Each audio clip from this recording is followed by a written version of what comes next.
FM plus 89.1 megahertz सुनिरहनुभएका त्यसै गरी सामाजिक सञ्जालबाट कार्यक्रम हेरिरहनुभएका आदरणीय श्रोता तथा दर्शक महानुभावमा नमस्कार। कार्यक्रम गौरादह नगरपालिका वडा नम्बर 8 गतिविधिमा यहाँलाई स्वागत छ। उपस्थित भएको छु म युवराज भट्टराई भने प्राविधिक पाटोमा रहेर प्रविधि संयोजन प्राविधिक मित्रहरू मन्जु डाँगी सकेन्द्र ताजपुरिया त्यसै गरी दिपेश किशोर भट्टराईले गरिरहनु भएको छ। गौरादह 8ले वडावासी जनतालाई वडामा भएका तथा हुने विविध विकास निर्माण लगायतका गतिविधिको बारेमा जानकारी गराउने उद्देश्यले यो कार्यक्रम निर्माण गरेको हो। हरेक महिनाको 26 गते साँझ 6:30 देखि 7 बजेसम्म एफएम प्लसबाट प्रसारण हुने कार्यक्रमलाई 27 गते बिहान 9:30 देखि 10 बजेका साथै अन्य दिनमा पनि अनुकूल समय मिलाएर पुनः प्रसारण गर्दै आएका छौं। रेडियो सेटमा 89.1 मेगाहर्ज, अनलाइनमा www.fmplusnepal.com नेपाली पात्रो तथा हाम्रो पात्रो एप्लिकेशनबाट तपाईले कार्यक्रम सुन्न सक्नुहुन्छ। यहाँहरूसम्मको पहुँचलाई सहज बनाउन हामीले सामाजिक सञ्जालबाट पनि कार्यक्रमलाई भिडियो प्रविधिमा निर्माण गरेर प्रसारण गर्दै आएका छौं। भिडियो प्रविधिमा निर्माण गरिएको वडा गतिविधि कार्यक्रम तपाईले हाम्रो Facebook page FM plus 89.1 megahertz Gauradaha Jhapa त्यसै गरी युट्युब च्यानल टिभी प्लस नेपालबाट हेर्न सक्नुहुन्छ। आदरणीय श्रोतावृन्द, अब विषयवस्तुको कुरा गरौं। विषयवस्तुको कुरा गर्दा यसपालिको कार्यक्रम हामीले आर्थिक वर्ष 2079-80 को योजना बजेट तथा प्राथमिकताका विषयमा केन्द्रित रहेर निर्माण गरेका छौं।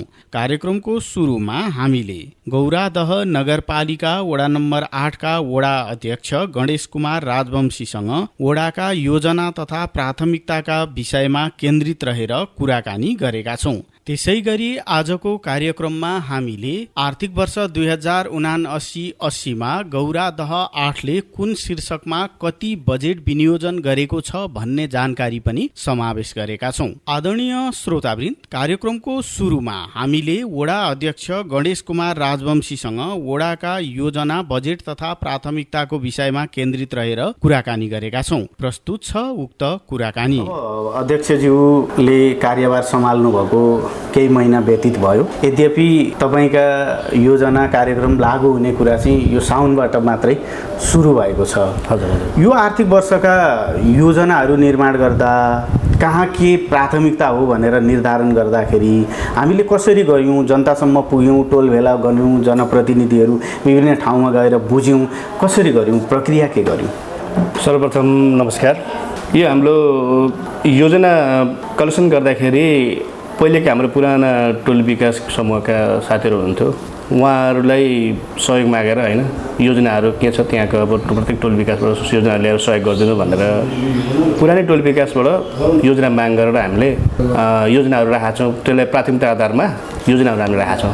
टोल भेला हामीले गराएनौँ। अब यो टोल विकास अब एक्टिभै हुनुहुन्थ्यो होइन, एक्टिभ हुनुहुन्थ्यो। अब टोल भेला नगरेको हामीले चाहिँ टोल विकास जो केन्द्र प्राधिकारी हुनुहुन्थ्यो उहाँहरूलाई टोलमा अब लाग्ने विकास निर्माणका लागि हरेक कुराहरू के अब विकास निर्माण कुराहरूमा कहाँ के चाहिन्छ भन्ने कुराहरू उहाँहरूसँग डिटेल मागेर प्रत्येक टोल विकास हाम्रो वार्डमा जम्मा 9 टोल विकास हो, 9 टोल विकासबाट डाटा सङ्कलन गरेर टोल विकासका अध्यक्षहरू मार्फत योजना माग गरेर त्यसलाई प्राथमिकता आधारमा हामीले योजनामा हाल्छौँ। हामीले अध्यक्षज्यू, जस्तै बजेट सीमित हुन्छ, वडाको आवश्यकता धेरै हुन्छन्, अब जनताका इच्छा पनि हुन्छन्, आवश्यकता पनि हुन्छ।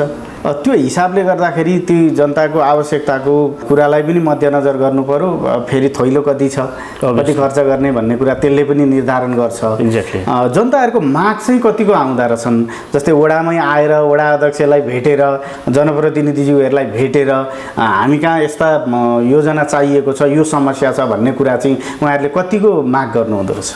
यो कस्तो छ भने हामीले प्रत्येक टोल विकासका अध्यक्षहरूबाट योजना माग गरिसकेपछि मान्छेहरू हाम्रो वार्डका अग्लो दाजुभाइ दिदीबहिनीहरू बाटोमा टोलमा भेट्दाखेरि पनि यो पनि हालिदिनु होला है, जुन छुटेको भएको भए पनि होइन, उहाँहरूले त्यो चाहिँ यो पनि समेटिदिनुपर्छ। यस्तो बाटोघाटोका समस्यादेखि लिएर कृषिका समस्याहरू होइन, अनि यावत कुराहरूलाई पनि यो कुराहरू समेटिदिनुपर्छ भनेर के भन्छ बाटोघाटो भेट्दा पनि त्यो कुरा हामीले नोट गरेका छौँ।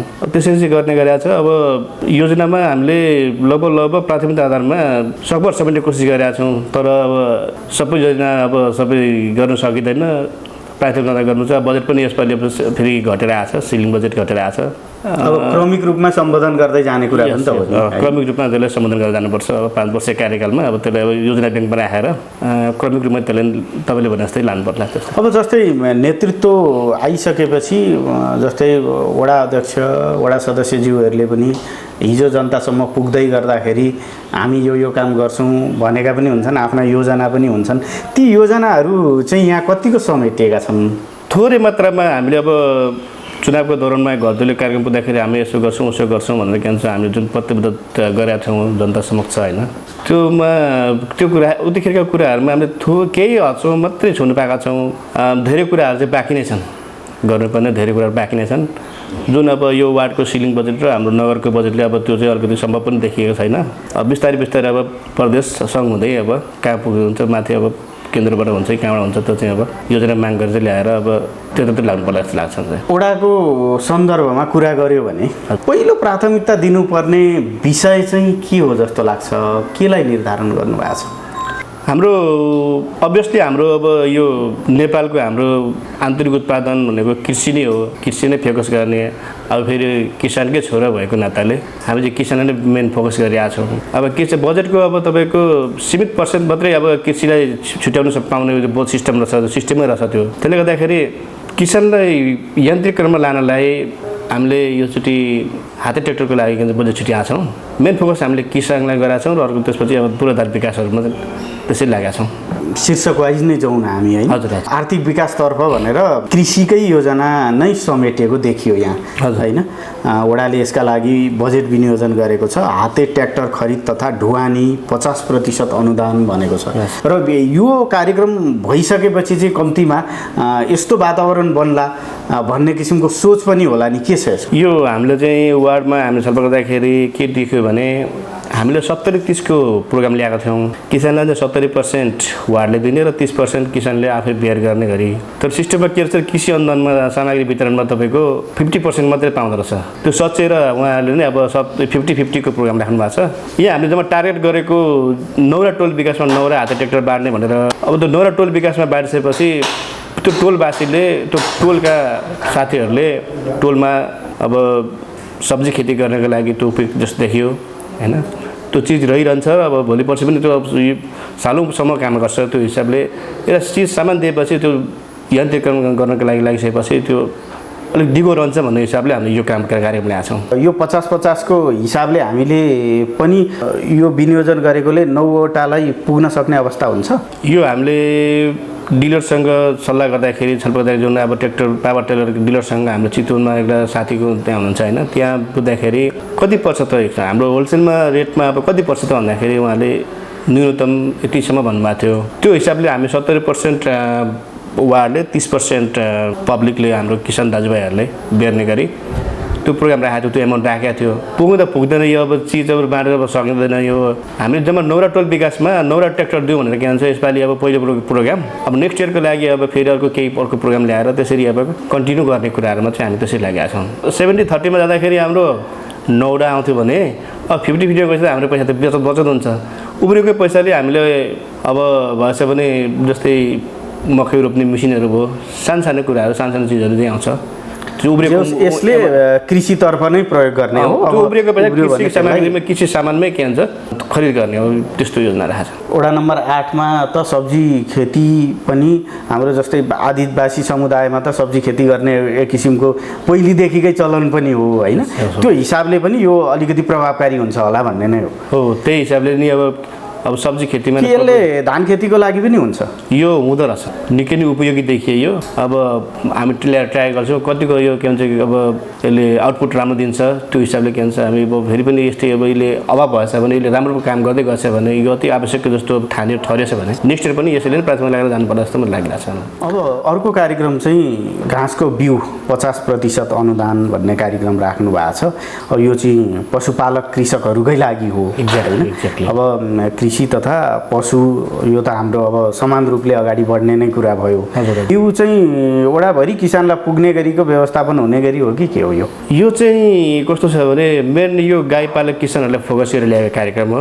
गाई बाख्रा पालक किसानहरूलाई हाम्रो यो एमाउन्ट बराबरको बिउ कति आउँछ, रेट कति छ, के छ त्यो पर्याप्त त नहोला, तैपनि अब त्यो क्षेत्रमा लागेका किसान दाजुभाइ दिदीबहिनीहरूलाई अलिकति मोटिभेट हुने खालको अलिकति त्यसले सहयोग पुग्छ कि त्यहाँ पुग्छ भन्ने हिसाबले त्यो चाहिँ लाग्छ। पर्याप्त नहोला, अब एक्ज्याक्ट क्यालकुलेसन छैन। कस्तो खालको घाँसको बिउ भन्ने कुराको कुनै त्यस्तो अध्ययन गरिएको अथवा बुझ्नुपर्ने कुराहरू गरिएको अवस्था छ? कस्तो महत्त्वको घाँस हुन्छ, कस्तो घाँस हुन्छ भन्ने? अब हामीले लागेको त्यो जो घाँसहरू हुन्छ, अब बहुवर्षीय घाँसहरू पनि हुन्छन्। अब हामी सल्लाह गरेर के दिँदा उपयुक्त होला त्यो कृषि दाजुभाइहरू दिदीबहिनीसँग सल्लाह गरेर यहाँ हाम्रो कृषि समूहहरू पनि धेरै छन्, उहाँहरू दाजुभाइहरूसँग बोलाएर सल्लाह गरेर कुन घाँसको बिउ लिँदा उपयुक्त हुन्छ उहाँहरूसँग सल्लाह परामर्श गरेर अनि त्यो हिसाबको बिउ चाहिँ खरिद गर्ने हामी त्यसरी मासुजन्य तथा दुग्ध पदार्थको कुरामा चाहिँ आत्मनिर्भर बनाउने दिशामा जाने भन्ने योजना हो। हजुर हजुर हजुर। अब अध्यक्षज्यू सामाजिक विकासतर्फ लागौँ। सामाजिक विकासमा अब तोकिएकै पनि हुन्छ। अब महिला, आदिवासी, जनजाति, ज्येष्ठ नागरिक, दलित अब सबै कुरा समेटेरै योजनाहरू आएका छन्, निर्धारण गर्नुभएको छ होइन। अब यो सिप विकास तालिमहरू भनेको छ, महिला सिप विकास तालिम भनिएको छ। कस्ता खालका कार्यक्रमहरू हामीले सञ्चालन गर्छौँ, के छ? यो महिला सिप विकासमा महिलाको अब महिलाको पनि छ, आदिवासी जनजातिको पनि छ। महिलाको हकमा चाहिँ अब जस्तै अब सिलाइ केटा सम्बन्धित त्यसले अब पछि त्यसले व्यवसायीकरण गर्न जानु सक्नुहुन्छ उहाँहरूले दिदीबहिनीहरूलाई होइन, त्यो सिलाइ कटाइबाट। अर्को कुरा नेतृत्वमा आउँदा नेतृत्वको लागि एउटा तपाईँको वक्तृत्व कला होइन हो, त्यस्तो कुराहरूमा पनि हामीले फोकस गरेर यो कार्यक्रम छुट्याएको छ, यो बजेट छुट्याएको छ। जस्तै यस्ता कार्यक्रमहरू जुन छ नि, सिपमूलक कार्यक्रमहरूको सन्दर्भमा विभिन्न समयमा स्थानीय तहहरूले यस्ता कार्यक्रमहरू सञ्चालन गर्दै आएको अवस्था पनि छ। यसमा सँगसँगै जोडिएर एउटा कुरा के आउने गर्छ भने तालिम चाहिँ लिने तर व्यवसायी चाहिँ नबन्ने, अथवा तालिम लिन चाहिँ होडबाजी गर्ने मैले पाउनु पर्यो भन्ने तर त्यसलाई सही सदुपयोग गर्ने कुरा, अथवा तालिम अवधिमै पनि ध्यान दिएर सिक्ने कुरामा पनि समस्या भन्ने कुराहरू पनि सुनिन्छ। जस्तै आवश्यकता जसलाई हो उसैलाई दियो भने, जो चाहिँ इच्छुक छ उसैलाई चाहिँ दिने अवस्था सृजना भयो भने चाहिँ अलिकति त्यो प्रभावकारी रहन्थ्यो कि भन्ने कुरा पनि आउँछ। यो दिशामा चाहिँ हामीले के सोचेका छौँ? जसलाई आवश्यकता हो उसले नै त्यो कुरा चाहिँ प्राप्त गरोस् भन्ने कुराको सन्दर्भमा यसमा चाहिँ कस्तो छ भने तपाईँले भने जस्तै अब जो चाहिँ अब म तालिम सिप सिकेर त्यसलाई व्यवसायीकरण गर्छु होइन, त्यसलाई चाहिँ म रोजगारीको के भन्छ आयमूलक एउटा रोजगारी आयमूलकमा सिपमा लगानी गर्छु होइन, बिजनेस व्यवसाय गर्छु, अब रोजगार त्यसलाई नै बनाएर अघि बढ्छु भन्ने लाग्यो भने त्यस्ता महिला दिदीबहिनीहरूलाई बढी प्राथमिकता साथ लिएर मौका दिनु भनेर हामीले सोचेका छौँ होइन। अब विशेष गरी त विपन्न वर्गलाई नै माथि उठाउनु पर्यो नि यस्ता कार्यक्रमहरूले होइन।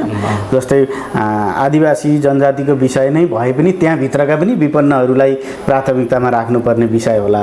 अब समग्र महिलाको विषयमा हो भने पनि अब तपाईँको चाहिँ भनौँ न अलिकति 2-4 हजार खर्च गर्न सक्ने खालका मानिसहरू भन्दा पनि त्यो नसक्ने तर पेसा गर्छु भन्ने खालकालाई प्राथमिकता दिनुपर्ने विषय होला।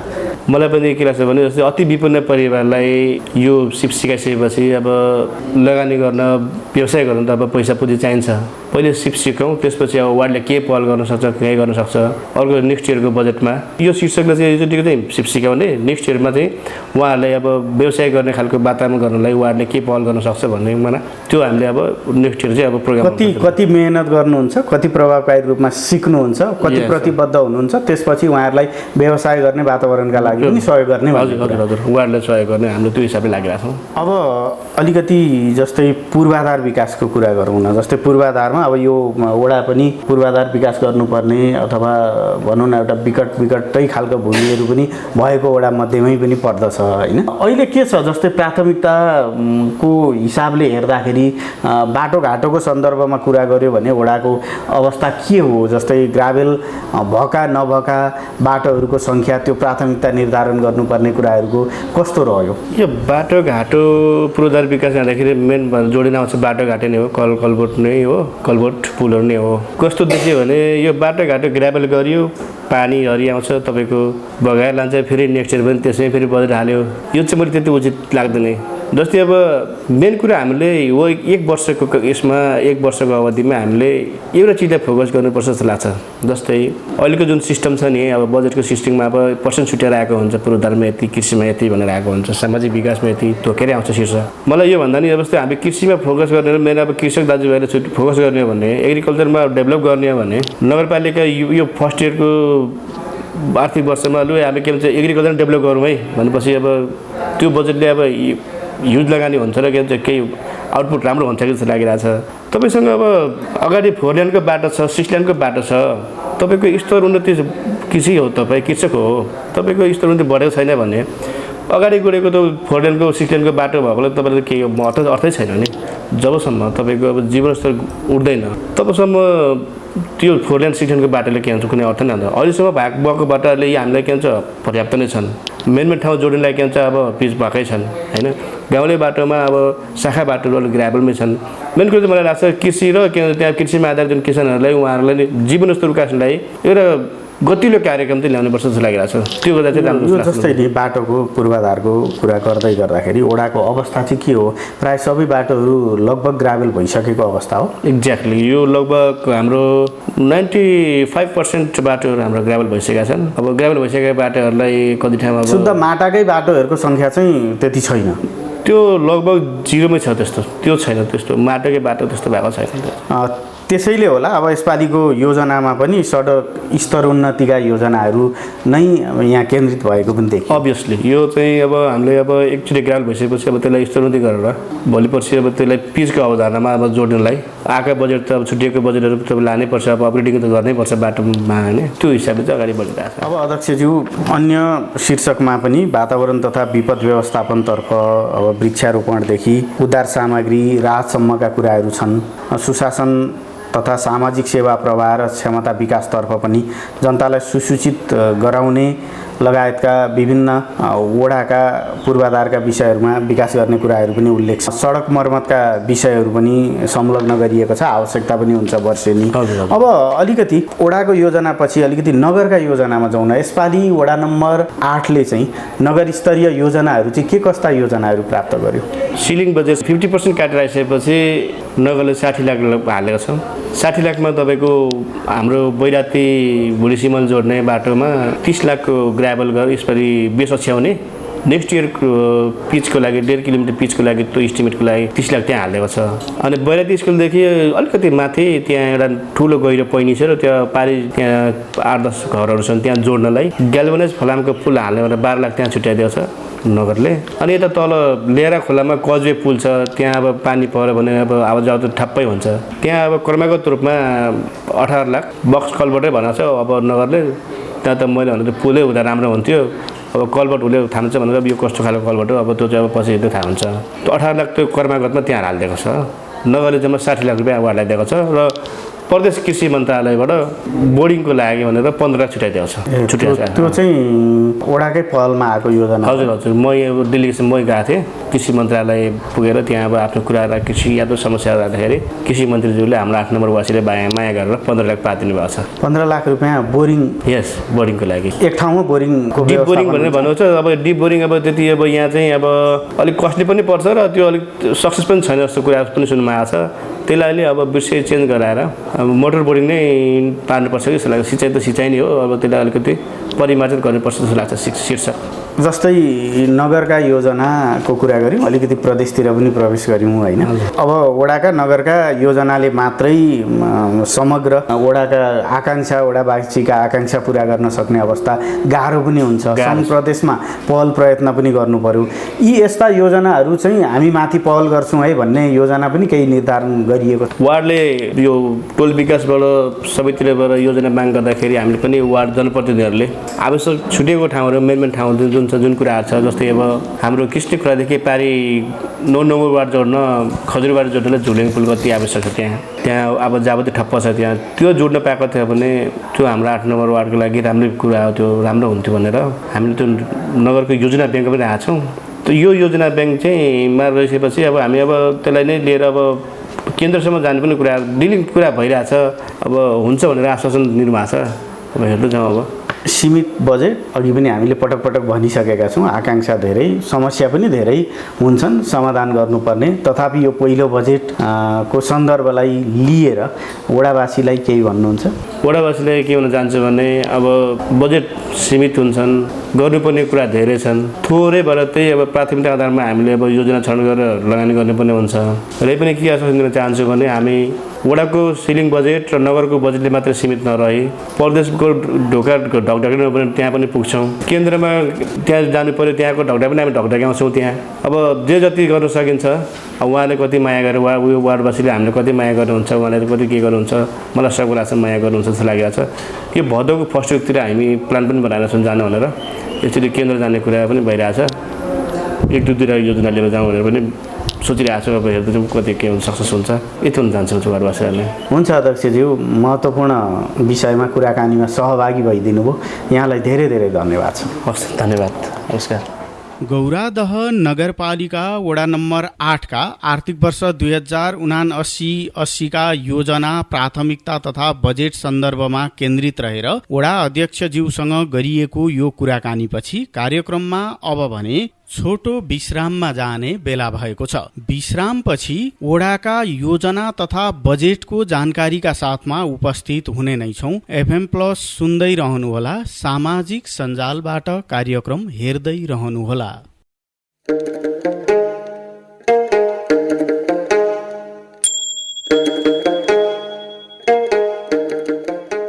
गौरादह नगरपालिकाका वडाहरूमा के भइरहेको छ? टोल विकास समितिदेखि उपभोक्ता समितिसम्मले के गरिरहेछन्? वडाका समस्या के हुन् अनि समाधानको प्रयास के छ?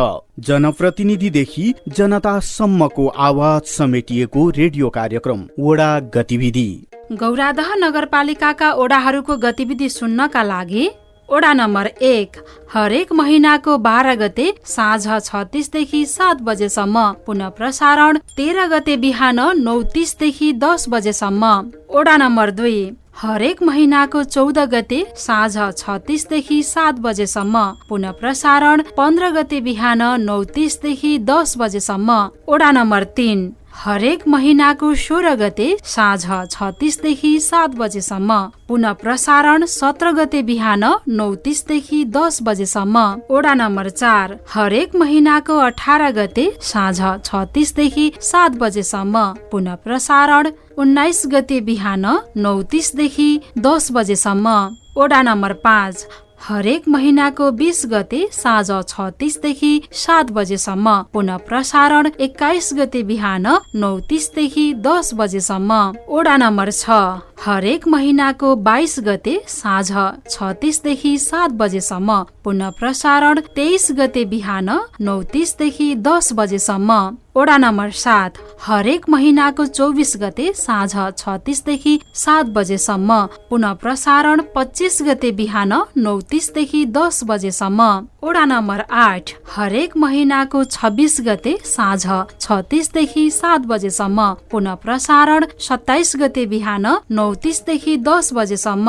वडा नम्बर 9 हरेक महिनाको 28 गते साँझ 6:30 देखि 7 बजेसम्म, पुनः प्रसारण 29 गते बिहान 9:30 देखि 10 बजेसम्म। अब विगतका वर्षहरू भन्दा धेरै जानकारी सहित अझ धेरै प्रभावकारी रूपमा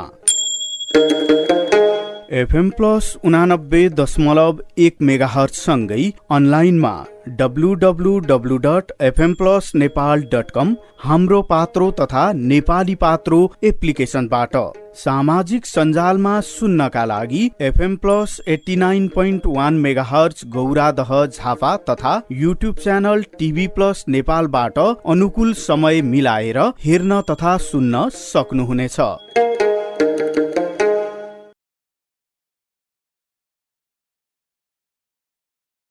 छोटो विश्रामपछि आदरणीय श्रोता तथा दर्शक महानुभावलाई पुनः स्वागत छ कार्यक्रम गौरादह नगरपालिका वडा नम्बर 8 गतिविधिमा। कार्यक्रमको पूर्वार्धमा हामीले वडा अध्यक्ष गणेश कुमार राजवंशीसँग वडाका योजना तथा प्राथमिकताका विषयमा केन्द्रित रहेर गरिएको कुराकानी प्रस्तुत गर्यौं। कार्यक्रममा अब भने वडा स्तरीय योजना र तिनको बजेट सम्बन्धको जानकारी गराउने बेला भएको छ। अब गौरादह नगरपालिका वडा नम्बर 8 ले आर्थिक वर्ष 2079-80 का लागि कुन शीर्षकमा कति बजेट विनियोजन गरेको छ भन्ने विषयको जानकारी गराउँदै हुनुहुन्छ सहकर्मी दिपेश किशोर भट्टराई। गौरादह नगरपालिका वडा नम्बर 8 ले वडा स्तरीय योजनाहरूमा आर्थिक विकास शीर्षक राखेर हाते ट्र्याक्टर खरिद तथा ढुवानीमा 50% अनुदानमा वितरण भनेर 5 लाख रुपैयाँ, त्यसै गरी घाँसको बिउ 50% अनुदान भनेर 1,61,454 रुपैयाँ बजेट विनियोजन गरेको छ। यसै गरी आर्थिक विकासतर्फ जम्मा 6,61,454 रुपैयाँ विनियोजन गरेको छ।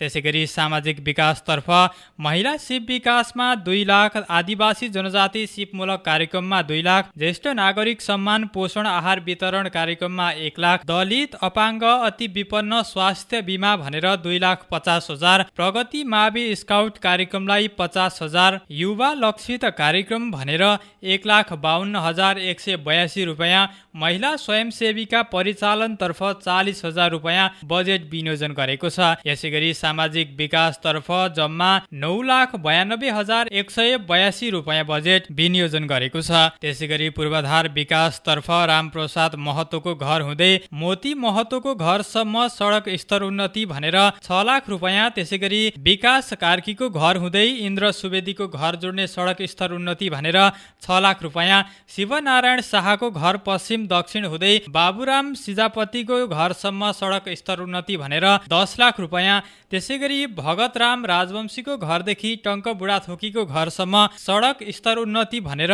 4,50,000, त्यसै गरी होम पाइप खरिद तथा जोडान भनेर 3 लाख रुपैयाँ, याम बहादुर थापाको घर हुँदै मुना कोइरालाको घरसम्म सडक स्तर उन्नति भनेर 3 लाख रुपैयाँ, मोहन राजवंशीको घरबाट बैराती स्कुलसम्म सडक स्तर उन्नतिमा 3 लाख रुपैयाँ, जुरोपानी महाराज थान मर्मतमा 1,68,726 रुपैयाँ, खोप केन्द्र शौचालय निर्माण भनेर 2,50,000 रुपैयाँ बजेट विनियोजन गरेको छ।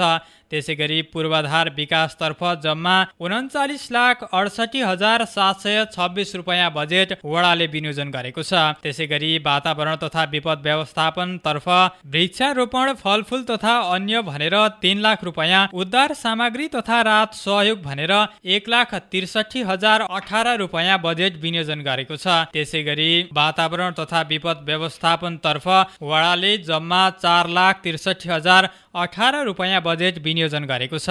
त्यसै गरी सुशासन तथा सामाजिक सेवा प्रवाह र क्षमता विकास तर्फ प्लस मिडिया नेटवर्क वडा गतिविधि कार्यक्रम तथा सूचना प्रकाशन भनेर 50,000 रुपैयाँ, अस्थायी प्रहरी चौकी जुरोपानी सुरक्षा व्यवस्थापनका लागि 30,000 रुपैयाँ, वडा कार्यालय कम्प्युटर तथा प्रिन्टर खरिद भनेर 1,18,437 रुपैयाँ बजेट विनियोजन गरेको छ। सुशासन तथा सामाजिक सेवा प्रवाह र क्षमता विकास तर्फ जम्मा 1,98,437 रुपैयाँ बजेट विनियोजन भएको छ। त्यसै गरी सडक मर्मत भनेर 3,30,727 रुपैयाँ बजेट विनियोजन भएको छ।